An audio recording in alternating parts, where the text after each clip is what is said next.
This is Up Close. I'm Stephen I. Weiss. There are times when those in charge of a country act with seemingly complete disregard for the law.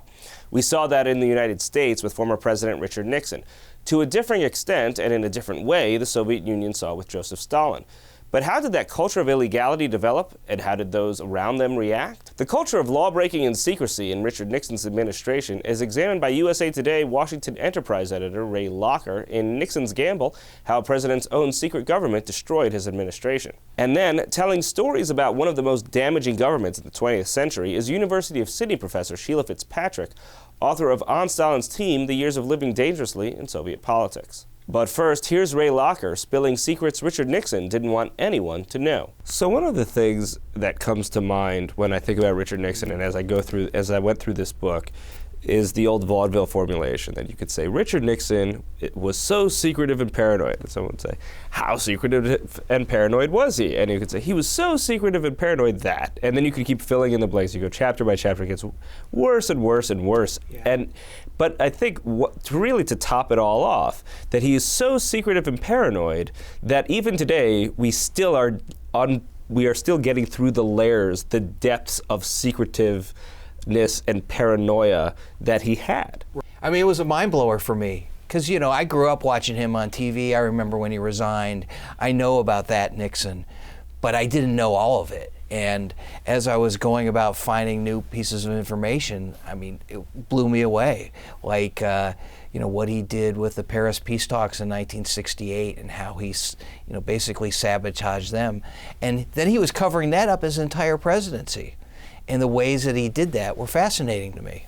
Right, and so like the Tricky Dick name, I mean, he really did do some dirty tricks that seem above and beyond, that nobody thinks politicians, or at least people shouldn't think that politicians are clean acting people, or that they have great moral compasses, and certainly presidents have had immense scandal and so on.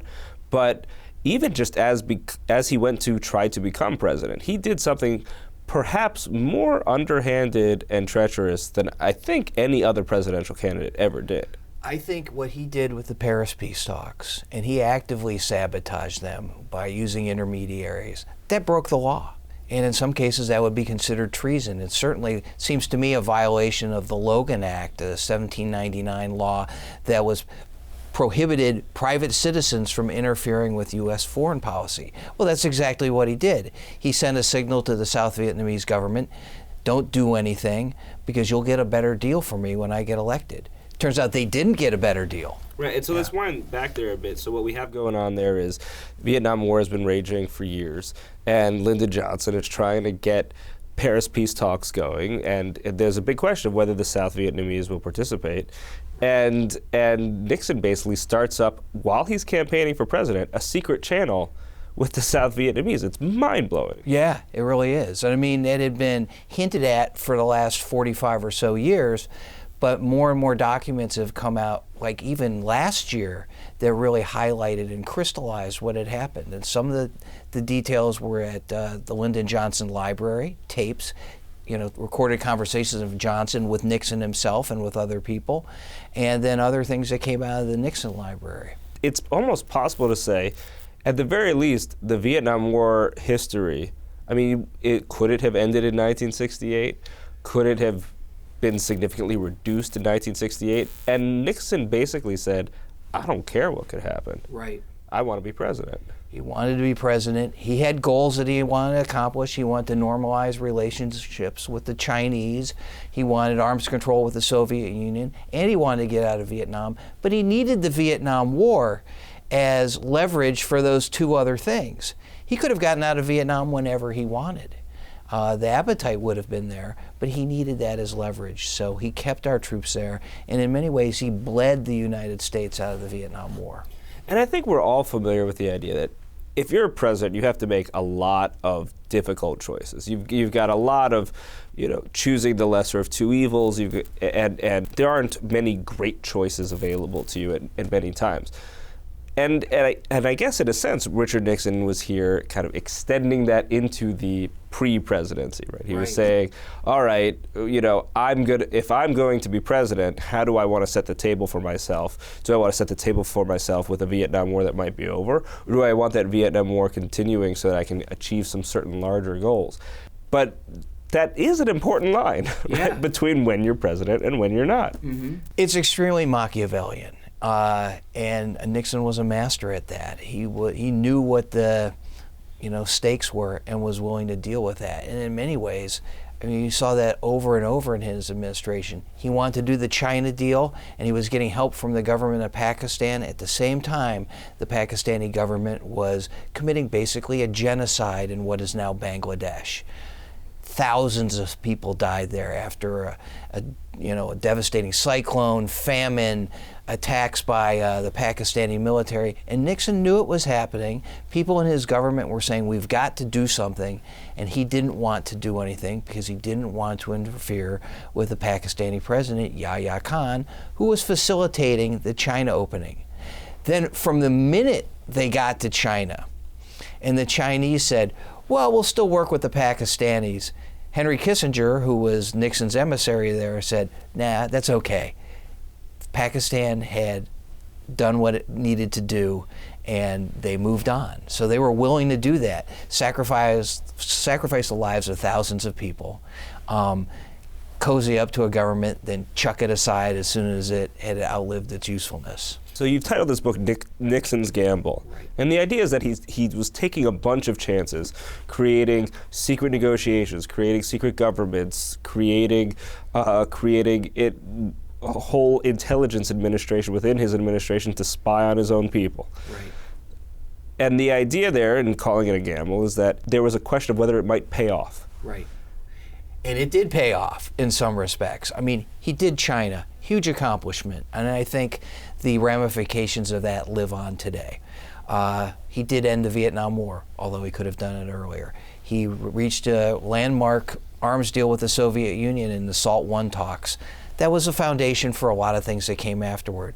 He thought that he could only do those three things in secret. That was his big gamble. And he thought that he could get away with it. And he did, up until a point. But by creating that secret government, he set into motion a whole bunch of rivalries inside, the national security bureaucracy. They wanted to know what he was doing. They resented being cut out of the loop. They resented being blamed for the problems that he had created, particularly the CIA.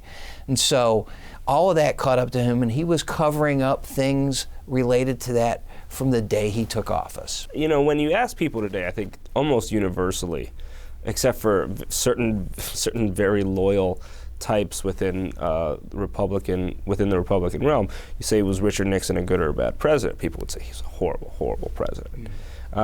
But it would seem that what you're saying is that on balance, what he actually achieved was a number of really good things for the world. He achieved a much more peaceful world. And then what he did to unravel that, to unravel his reputation as president, was criminal, was bad. Does it measure up, though? I think that he was a tremendously consequential president for the reasons you cited. But the way he went about it, and the things that he covered up, and the things that he tolerated in order to achieve those goals, earn him his low place in the standing of American presidents. I mean, he really undermined Americans' trust in the White House and the presidency to the degree that no other person has, I believe. We all suspect presidents, and regardless of political affiliation, there's some you trust and you don't trust. But he took it to a new low. And I don't think anybody since then, regardless of what you think about the Bush administration and the run-up to the Iraq War, I don't think anybody since then has done anything close to what Nixon did. Right, and yet today, where you bring up this comparison, I think, in your conclusion, where you have his wiretapping of people in his administration in order to determine whether they were leaking information, which seems mind-blowing from today's perspective. Right. But back then it wasn't even illegal, that they didn't have wiretap laws. And then today we have the NSA sucking down every single phone call any of us ever makes. Right. Nixon probably would have loved that. But the difference between then and now is there are legal mechanisms in place where at least somebody is going to know about that. Before the Foreign Intelligence Surveillance Act of 1978, which was a Nixon-inspired reform, I mean, we wanted to do that because of his excesses, nobody would have known. The NSA was doing whatever it wanted. He was tolerating it. He encouraged that. He wanted more of it. So the difference between then and now is at least there are people who have some level of oversight, whether they choose to exert it or not. How ultimately, because you said you yourself were unfamiliar with this to a degree, how ultimately did he end up getting so involved in such secrecy and intrigue and spying within his own government? Well, he knew what the stakes were. He knew that if he didn't do this secretly, or at least he believed that it wouldn't happen. So he was constantly on the lookout for what he perceived to be threats to that secrecy, and they happened almost immediately. He wanted to turn over the island of Okinawa back to the Japanese, and he knew the military didn't want that. And from the very beginning when he was talking about that, there were leaks showing up in the newspaper, almost to the day that things happened. There was one document that came out just last May. It was a memo from the Joint Chiefs of Staff saying, we don't think you should do it. That memo was in the next day's New York Times. That drove Nixon crazy. And he thought, if I can't keep a lid on this, I'm not going to get anything done.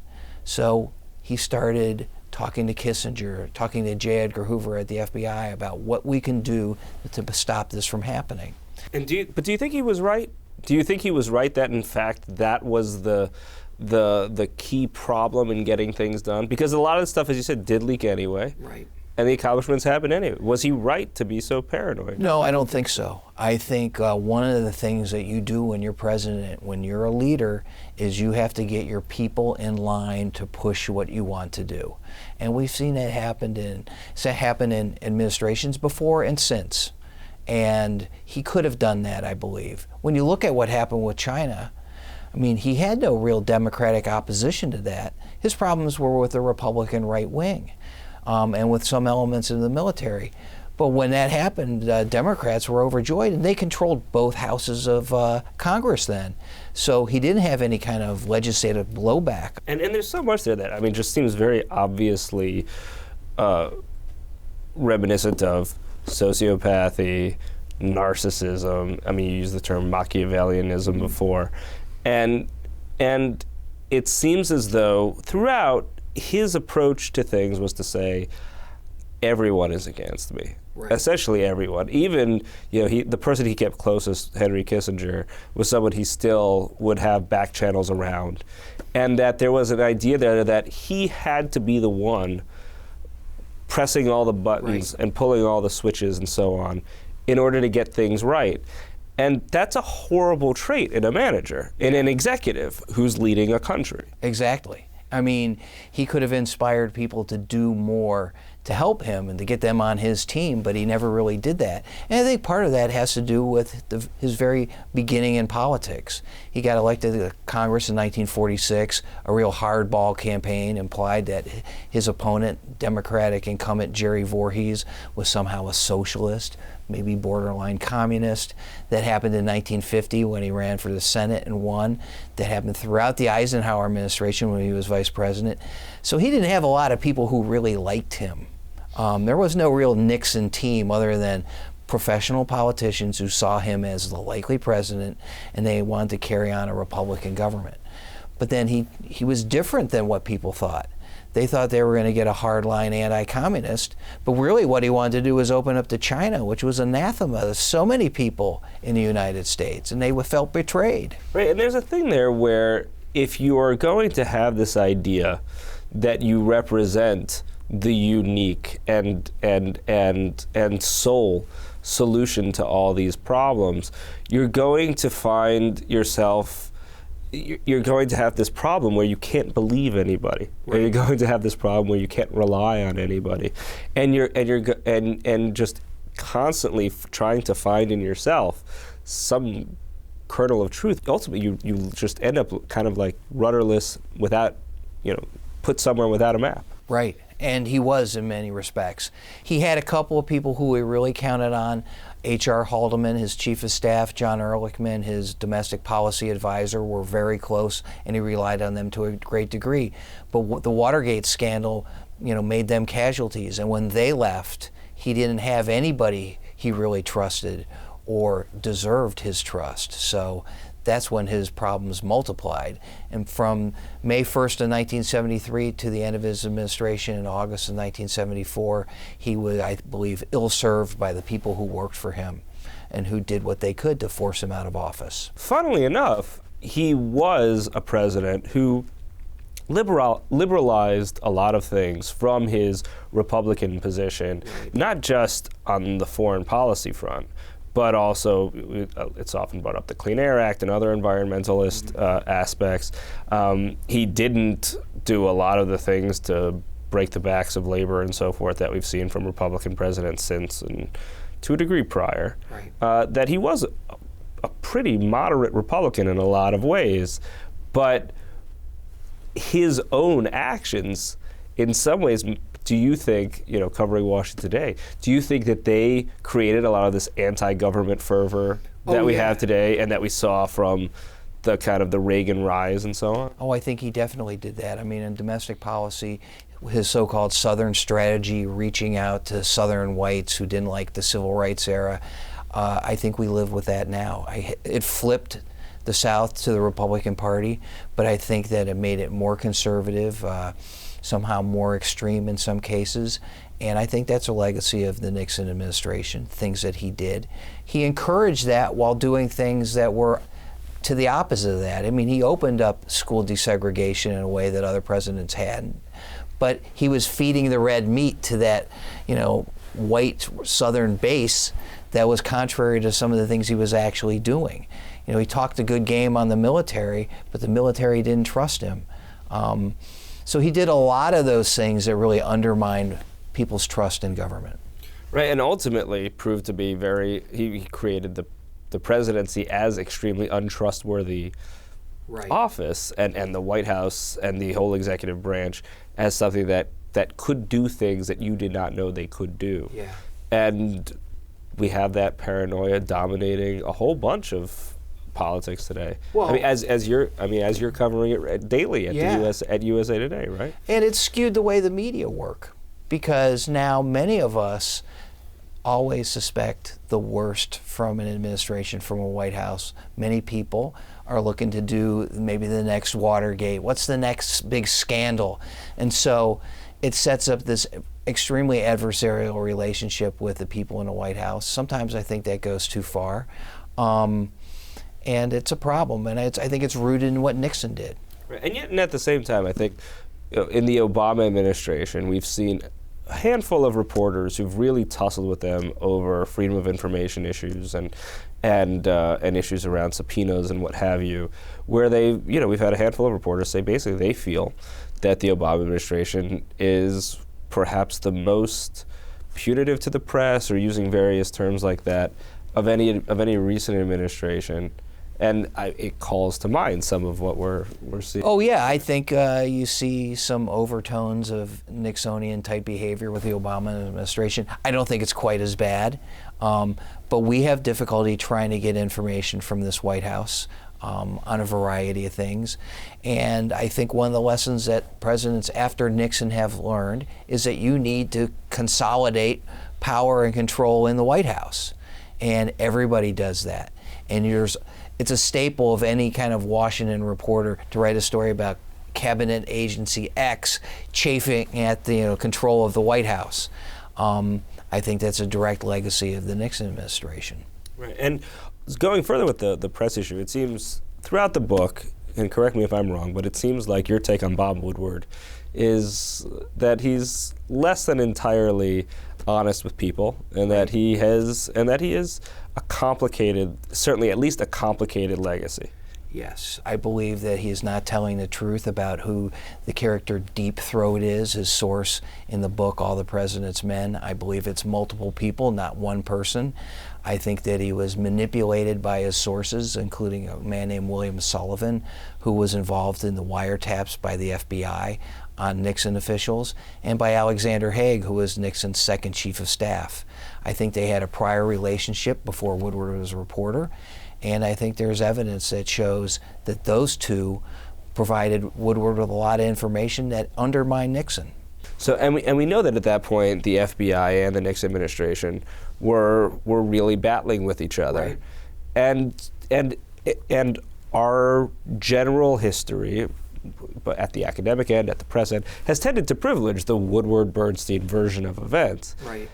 And I guess it makes one wonder, and I guess to a degree, this isn't exactly a positive book about Nixon. It's pretty much the opposite. Mm-hmm. But that there is something to recover there in the other side of the narrative, the non-FBI side of the narrative. Yeah, I mean, Nixon did a lot of things that were bad, but that doesn't mean everything he did was bad, that he was totally 100% evil, or that other people didn't have their own agendas that they were serving that undermined him.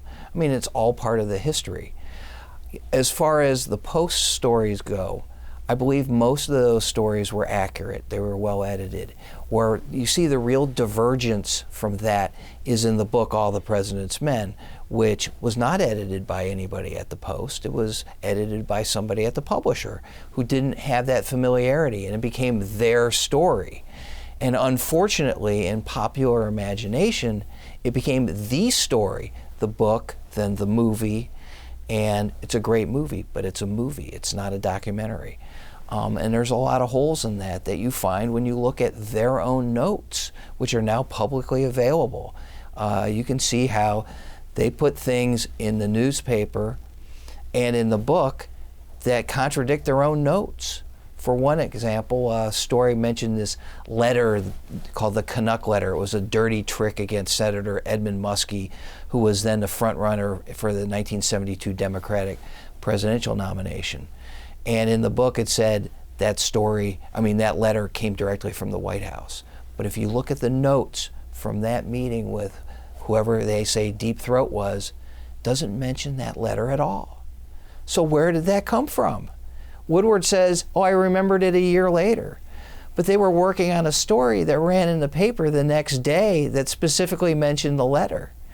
If you went and had an interview with a source and you were going to talk to him about that one thing, I know that if he worked for me and came back, I would say, what did he say about the letter? Well, he apparently didn't say anything because it's not in the story, yet it materializes in the book as this kind of like magical super source, deus ex machina for the story, which is crazy. And you find that by looking at their own work. And then going further with kind of this, as we compare now and then and so on, if one were to look at what Nixon did and say that there were certain absolutely morally atrocious things that he did, I think a lot of people point to the secret bombing campaigns in Laos and Cambodia. And yet, again, in this comparison, we're now bombing at least 9 countries. Right. And there is no transparency about what we're bombing. It's entirely, the Washington Post has its drone tracking project, and that's a lot of the best of information that we get is basically on third-hand information about where bombing is happening, where the U.S. is bombing. We don't know. But we know we're doing it. That's the big difference. Because the press said so, though. Because the press said so, and the White House has acknowledged that, and they've at least sought congressional approval for the use of force in the region. The big difference is Nixon started to bomb a neutral country that was not actively involved in the war and didn't tell anybody. And for reasons that really don't bear up to scrutiny. They thought that the North Vietnamese and the Viet Cong had a secret Pentagon in the bamboo Pentagon in Cambodia. Well, it never really existed. And then they claimed that they destroyed it, but they didn't. And then they said they had to invade Cambodia in 1970 to destroy something they said they had already destroyed. And they weren't telling the truth about any of that. And the difference now is we know that U.S. Air Forces are conducting bombing campaigns somewhere. We don't know the details. We should know more, but we don't. Whereas with Nixon, they lied about bombing a neutral country, which then sent the Khmer Rouge forces deeper into Cambodia, destabilized that government, which I believe led to the atrocities committed by Pol Pot and the Khmer Rouge in the mid-1970s. That's a direct result of a secret bombing campaign that he didn't feel like he could or wanted to tell anybody about. And then I think if I'm reading you correctly, I think if there's one act that you consider most morally atrocious in the Nixon administration, it was their handling of India and Pakistan. Yeah, I think he could have done other things. I think that was far enough down the path where he could have done the China deal without the help of Yahya Khan, the Pakistani president. And he basically gave Yahya Khan tacit approval to commit a genocide. And, basically because the people in what is now Bangladesh didn't want to be ruled by an ethnic, a different group of Muslims in what it was West Pakistan, now just plain old Pakistan. They voted almost unanimously to have different representation. They wanted their own country, and they were subjugated to genocide because of it, and Nixon let it happen. Yeah, and that wasn't even one of these kinds of situations where it was a question of the quality of the government rising, where the U.S. felt in various situations that it had to suppress a new government, which it was morally questionable in the first place. But here you just had, we need the other guy more. Right. Completely regardless of the quality of government you in Bangladesh plan to install, we're going to allow this genocidal maniac basically to stay in place because we need negotiating power elsewhere. And he was not democratically elected. He basically took power after a series of political crises in Pakistan. So we're not like cozying up to a democratically elected president there. Meanwhile, you see in the White House tapes and in the book how little regard Nixon had for India and Indira Gandhi. I mean, the things that he would say about the Indians were flat out racist. He'd compare them to the Chinese, say they were basically lazy, wouldn't amount to anything. When Kissinger came back from China and they talked about Yahya Khan's help, Kissinger said to a group of people in the White House, he hasn't had so much fun since the last Hindu massacre. That's just astonishing for somebody to say that about a huge country, the world's largest democracy, to make light of killing innocent Hindus. And then I guess finally I want to talk about, in reviewing all of this, what insights into Nixon's personality you gain and what drove him to be the kind of person, or what allowed him to be the kind of person who would do these things. One of the things you talk about more than I think most other people is his alcohol abuse. But there are other things there too, about how he treated himself as a person, how he treated other people as people, that reveals a lot about who he was and why he acted this way. Well, he grew up without, a whole lot of advantages. Kind of an outsider in Southern California before it was hip. His father, was a small businessman who achieved some level of success, but it was always resentful of Eastern elites. And Nixon carried that throughout his entire presidency. Even while he lived here in New York on the Upper East Side, he carried that. He was awkward. He felt like he was a visionary and had a lot to offer, but people weren't going to give it to him based on the force of his personality. Like a guy like Jack Kennedy, who he resented because everything seemed so easy for him. And so his entire political career was basically going against type, doing things that people didn't think a guy like him could do. So I think that builds up kind of an inferiority complex that he saw even before he was in government, looking for jobs at New York law firms, and he couldn't get one.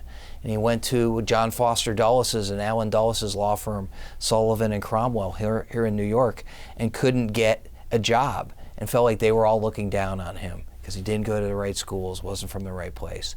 And that never went away.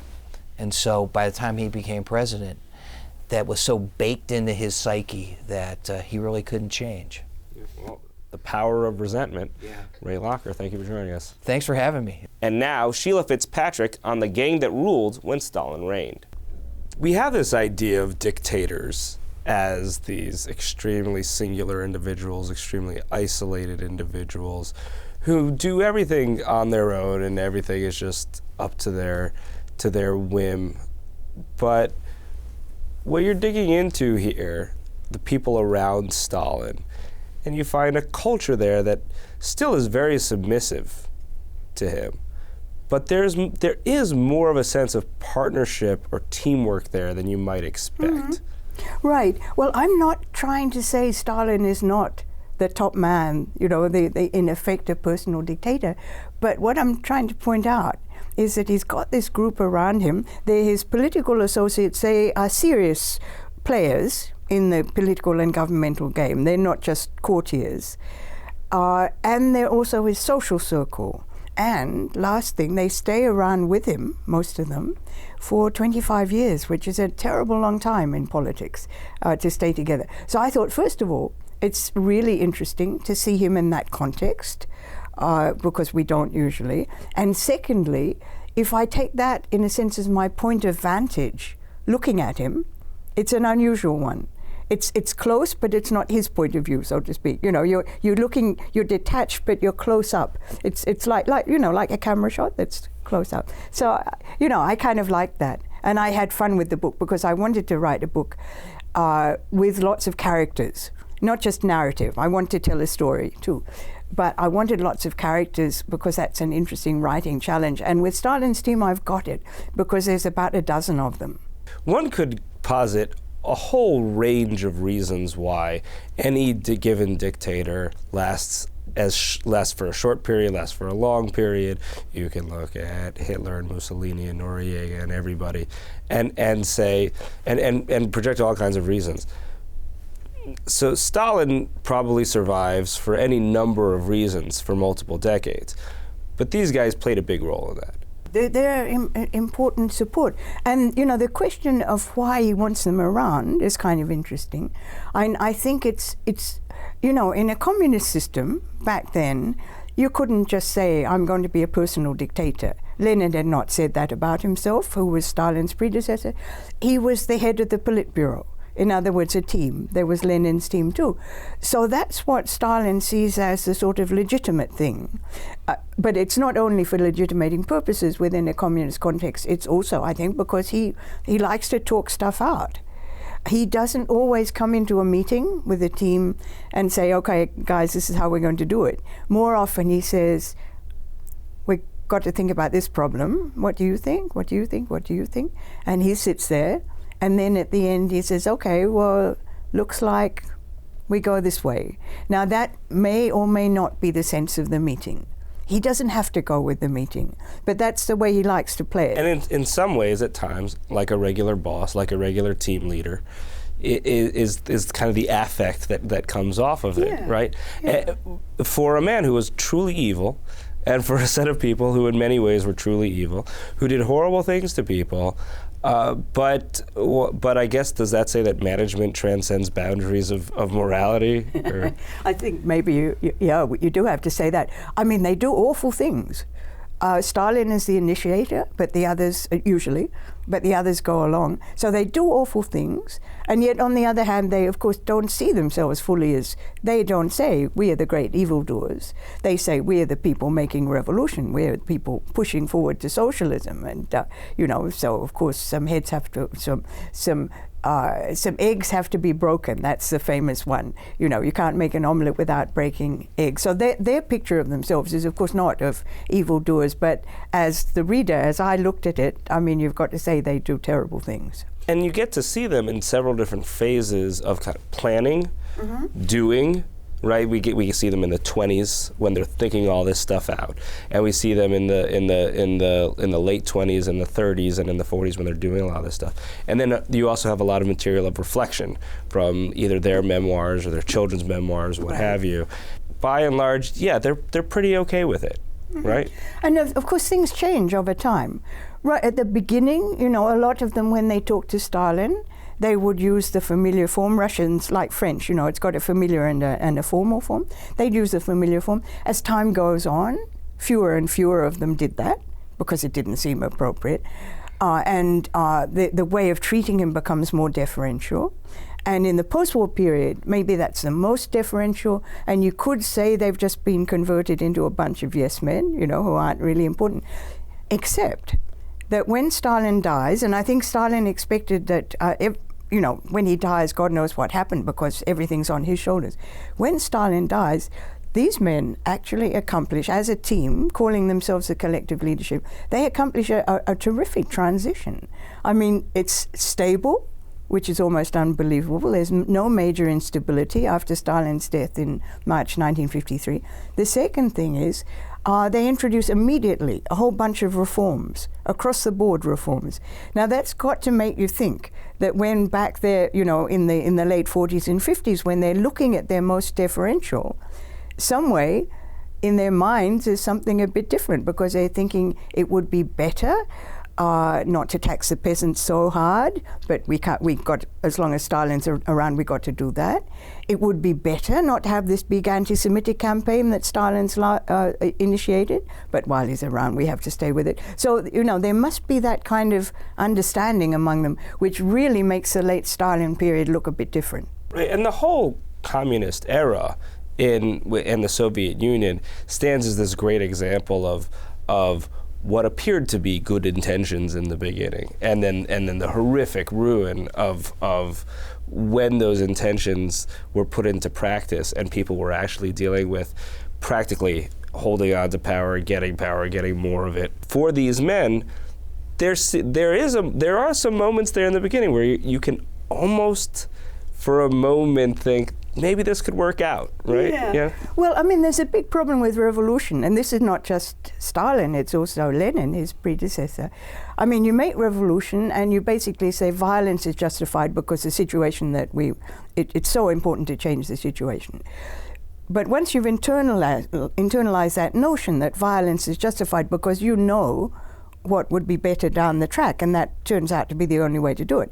You're getting yourself in deeper and deeper into that. They, on the other hand, can think of themselves both as revolutionaries who are trying to achieve socialism, and what socialism in a sense meant for them as modernizers. We've got backward Russia to win. We've got to push really hard to modernize this country. And that, of course, if you think industrial modernization, economic modernization, even cultural, sense of literacy, schooling, that's where they have some achievements, actually. For these men who came together as revolutionaries, as people literally in exile, hanging around, sleeping on random, on floors, right, and coming together, and almost all of them were really poor, at least by the stage when they were, coming together, and they'd had these various interactions with Stalin. He was one of the guys to a lot of them, but they then when they got down to the real business of governance, the kind of one of the most notorious episodes in 20th century history, the Great Purges, happened, and I think for so many people, we just say that, well, those were Stalin's great purges, right? Mm-hmm. And it's so easy to point at all the evil. Just, well, that was what Stalin did. Stalin had the Gulag. Stalin this and the other thing. What was going through their heads as they were doing that? Well, with the purges, I think we have to say Stalin is the initiator, or as they would have thought, the man with the vision, the man with the vision and the boldness to see that if you don't take steps to get rid of dead wood, that's the way they were thinking about the purges. You're going to lose the revolutionary impulse, you're going to lose the modernization impulse, you're going to fall back into inertia and backwardness and so on. So Stalin has this wonderful idea. Now, the rest of them, they don't dissent. I think, one marginal case, you could say. But, they go along. They are co-perpetrators for sure, but not initiators. And the other thing that's interesting, they don't know that they don't know they're going to survive. Almost all of them do, but they don't know they've got to get out of jail free card. If anyone knows that, it's Stalin. Couldn't even be certain he knows that. So they are, in a sense, terrorized along with the people that they are participating in the terrorization of. Right, you never know where the finger is going to point next. Yeah, and people associate their deputies, their secretaries, members of their family get arrested. And when that happens, they're going to be interrogated, they're going to make up stories about plots under pressure. Those plots are going to include you. So you're very much at risk when your associates are arrested, and all of them had associates who were arrested. You talk at the beginning of the book about why you call it a team, and that you can come up with a few different words for it. A lot of people might have their own special words for these kinds of things. And you discuss the possibility of the term gang. And as I was reading it, the term gang really did feel appropriate in the popular portrayals of gangsters that we have in movies and TV, and these guys hanging around in like these various social situations that are somewhat voluntary and somewhat not voluntary, and this different way of working together where and you never know when the guy at the top is just gonna lose it and start shooting people. But at the same time, all these guys themselves are complicit in great amounts of murder. That gang really did seem to be the feel of it. Well, as I say, I could have called it gang, and I don't mind if people substitute gang. The reason I didn't is I feel, formally speaking, their business is government. They are governing. They may be doing criminal things while they do it, but their business is government, and their business is not crime. Now, a gang's business is crime. A team's business may be, may indeed be government or something executive on the management of something. So I chose that term. And evidently, team to me is a fairly neutral term. I don't think of team as necessarily this great thing to be on, but some people do have that reaction, so they don't want to use that term because it's too friendly a term to them. To me, not so much.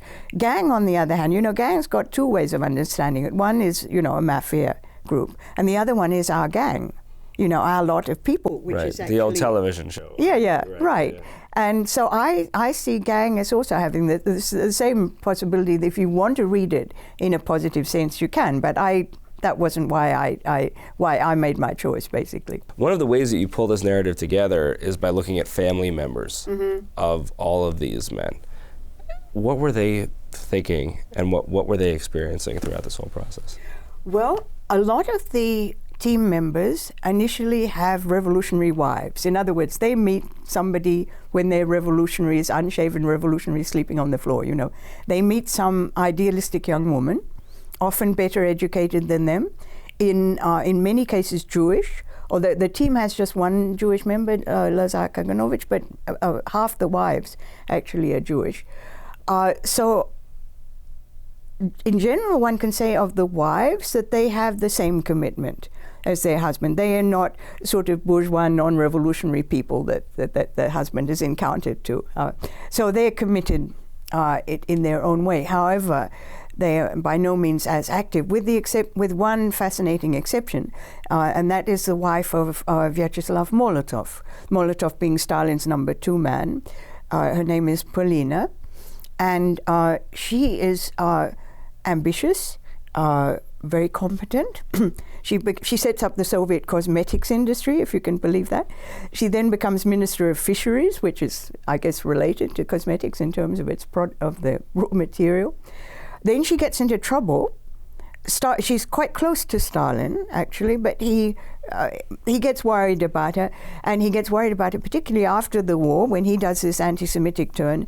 And she, on the contrary, being Jewish, feeling her Jewishness much more important because of the Holocaust, being moved by it, and that's going off in a bit of a non-Bolshevik direction. So Stalin has her, he has the Molotovs divorce in 1949, and then he has her arrested. And she's not released until after he dies, when she comes back from exile in Kazakhstan. She and Molotov, I don't know if they remarried, but they resume married life and live happily ever after as confirmed Stalinists. So that is a really strange story. There too, it just sounds so much like a gangster story. But one of the things that naturally comes to mind with Stalin is that classic term that Hannah Arendt framed, the banality of evil. Mm-hmm. And you bring it up in regards to Stalin, and because he doesn't seem, he's certainly not this philosopher type. He's just kind of, he's a guy, he can make things happen. But then at the same time, he's smart enough, right, to be extremely manipulative and to run this whole thing. You know, you said, I think at one point, that you would sometimes shake your head when reading his correspondence and say, "You cutting bastard." He actually is smart, so that I wouldn't want to suggest with the use of that banality of evil phrase that that means he's necessarily a stupid person. He is smart, and he's the smartest of the bunch of them. And as for in terms of intellectual, you know, he is self-educated, but he works on it. Actually, he's pretty well read. But I think any time you look at the banality of evil, perhaps applies better not so much to Stalin, who's, you know, he's initiating stuff, but to the team members who are just bureaucrats. Just, well, or it's in some not cases, quite as far right. as that. But at any case, they are often implementers of a policy that they've signed up for, but they haven't initiated. You know, in some cases, it seems like that they might be more erudite than he is. Some of them have a bit more education. I think in terms of the sort of educational level they end up with, Stalin actually is ahead because he reads so much throughout his his period in power. He doesn't stop reading and trying to keep up, extending his knowledge. And the makeup of this group is, I think found it surprisingly diverse in terms of how many people are from different countries, how people from different ethnicities. You've got an Armenian in there, you've got a Jew in there, and you've got a lot of, and also when you draw up all these various lists at different times of governing groups, you'd list them by ethnicity, and you find, again, this diversity keeps cropping up time and again, at least until you get to some real racial purges and anti-Semitic campaigns and what have you. No, they are very diverse. Georgians, Armenians, Russians, Ukrainians, Jews, all in there. Now, they're all from within the old Russian Empire. Initially, the revolution did welcome foreign revolutionaries, but none of them are in that category. So they all come from the old Russian Empire. But they are very diverse, and they stay diverse, right? Even when in the 1940s, the regime starts to emphasize the Russian note more, and when it's a question of promoting younger people, you're getting more Russians. But that doesn't mean that the old diversity disappears. But when that happens, and you get some real focus on racial campaigns, and you get an anti-Semitic campaign and so on, what happens to the team? Well, this is really interesting. There are various sort of anti-ethnic campaigns. There are the deportation of Chechens and so on. Everybody's on board for that. Because there were no Chechens. Right, there are. Yeah, but when you come to the anti-Semitic campaign that starts in the late 1940s, this was a surprise to me. I didn't realize it. It's the only policy initiated by Stalin that I saw reasonably firm evidence that the team didn't like. Now, they don't argue against it. They simply remain silent. He doesn't run it past them. Normally, everything gets run past them, but he deals directly with the security people on that. They are not happy about it. And as soon as Stalin dies, within 3 weeks, the last event of the anti-Semitic campaign is the arrest of the Jewish doctors charged with murdering leaders and so on.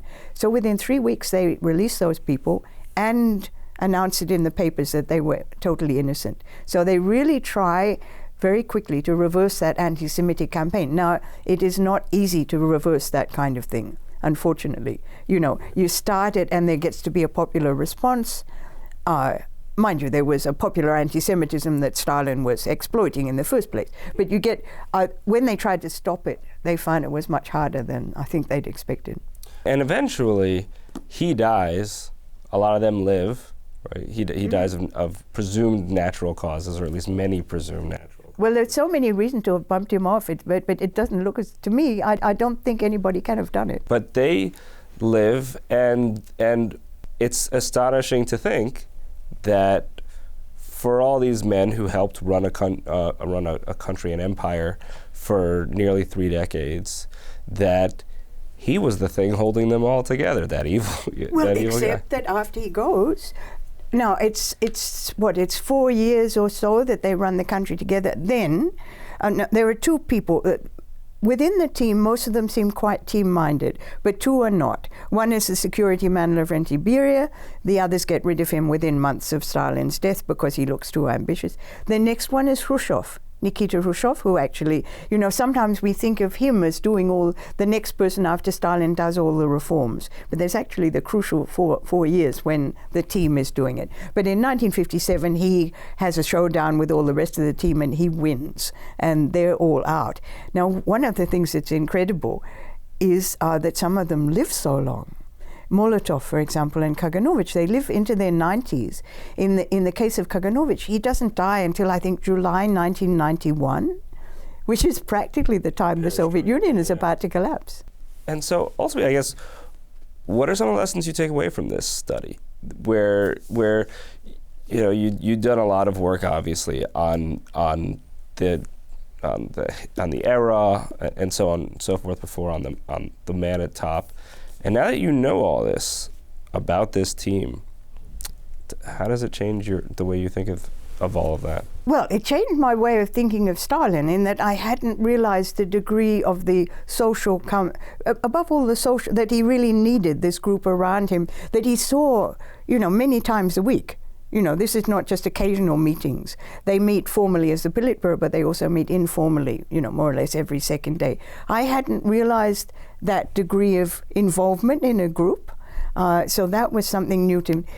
It didn't change, it consolidated my view that, it confirmed the supposition that on an awful lot of major stuff, Stalin was the initiator. That it did consolidate. I don't think it changed, I knew about the bad stuff before I started, and there it is. I'm able to, I think my angle of vision is a little bit different because of focusing on the team. But if you're thinking about what, so what's the contribution of the book if we're talking in scholarly terms, I think it is to point out that Stalin's team became the post-Stalin leadership and they turned out then to be reformers. And what does that tell us? That would be that. But in terms of how does it change, I think we had quite a good sense of the overall context and contours of the Stalin regime, but here we can see how it actually works and in a sense from right up close to him. And it's one thing to look at a horrible regime and point to one man and say, that guy, that was really the problem. And that I think gives us a little more faith in ourselves as people, because there's one aberrant personality. Yeah. When you find that whole team. No, it's not like that, is it? Because he is a perfectly plausible leader to them and to the party. He doesn't get there by accident. Right. There are a lot of people who think he's doing the right thing. So did that give you a little less faith in humanity to discover just how deep down the rabbit hole a whole bunch of... I did social history mainly before I did this book. And in the course of doing social history, I formed a very negative view of revolutions and the kind of passions that they unleash, the willingness to hurt other people, because you've got a kind of justification. So in that sense, I already was on the dark side as far as, you might say it's the possibilities of humanity and less well controlled. And then finally, just on that topic of revolution and the staying power of revolution, you talk about how they kept trying to maintain revolution for decades. And it's, as an outsider, you say, really? You take yourself seriously as revolutionaries 20 years into ruling and being oppressive and so on and so forth? We see it today with the Iranian regime, which still calls itself the revolution. And it seems to me just absurd, right? That this regime continued to call itself a revolutionary regime, 10 and 20 years. But, they're thinking revolution is transforming this country. We are trying to transform it economically, culturally, and so on. And so they think of themselves as revolutionaries. And put it the other way, can you imagine being a member of Stalin's team and at a certain point saying, okay, let's stop the revolution? Yeah. It's psychologically, you don't do it. Yeah. So for the generation that makes the revolution continues to be what it's all about. Right, so it's a mission that never ends with, I guess, a misery net that never ends. And on that sunny note, Sheila Fitzpatrick, thank you for joining us. Thank you. That's all for this week's episode of Up Close. A reminder, you can also listen to an audio-only version of this program as a free podcast available on iTunes and your favorite podcast player. The Jewish Channel is available on cable. Time Warner Cable Channel 1640, Iowa Uplink Channel 505, RCN Channel 268, Cox Cable Channel 1, Bright House Channel 330, Verizon Fios Channel 900, and on Comcast on the on-demand menu on premium channels. For more information, visit tjctv.com.